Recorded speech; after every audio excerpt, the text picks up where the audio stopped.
আসসালামু আলাইকুম প্রিয় দর্শক, আজ আমরা শবে মেরাজ নিয়ে আলোচনা করব।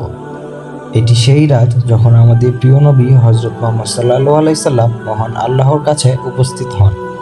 এই রাতের ঘটনা আমাদের জন্য একটি মহান শিক্ষা এবং অনুপ্রেরণা।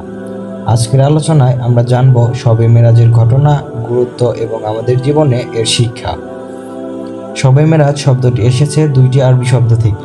শব অর্থ রাত এবং মেরাজ অর্থ উচ্চতায় আরোহণ। এই রাত ইসলামের ইতিহাসে অত্যন্ত গুরুত্বপূর্ণ, কারণ এটি আমাদের নবী হযরত মুহাম্মদ সাল্লাল্লাহু আলাইহি সাল্লামের জন্য একটি বিশেষ মর্যাদার রাত ছিল।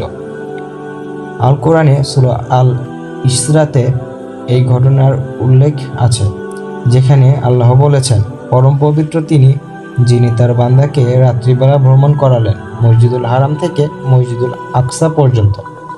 সূরা আল ইসরা আয়াত নম্বর 1। মেরাজের রাত শুরু হয় মক্কায় কাবা শরীফ থেকে।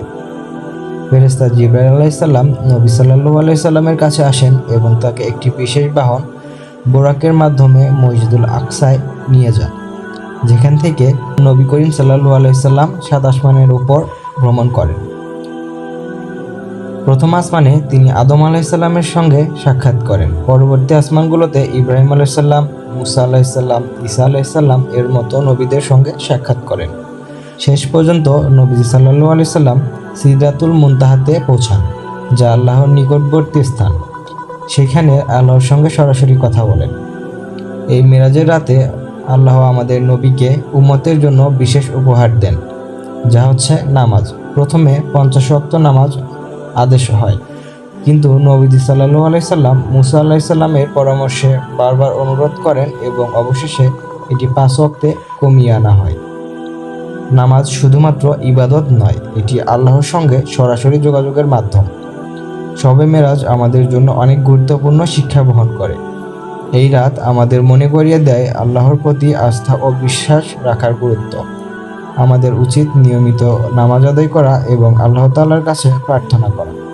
প্রিয় দর্শক, এই পবিত্র রাতটি উদযাপনের সঠিক উপায় হলো ইবাদত বন্দেগী করা।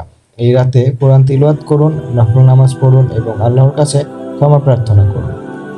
আজকের এই আলোচনায় আমরা শিখেছি শবে মেরাজের গুরুত্ব, ঘটনা প্রবাহ এবং এর শিক্ষণীয় দিক। আমরা সবাই এই পবিত্র রাতকে যথাযথভাবে উদযাপন করি এবং আল্লাহর নৈকট্য অর্জনের চেষ্টা করি।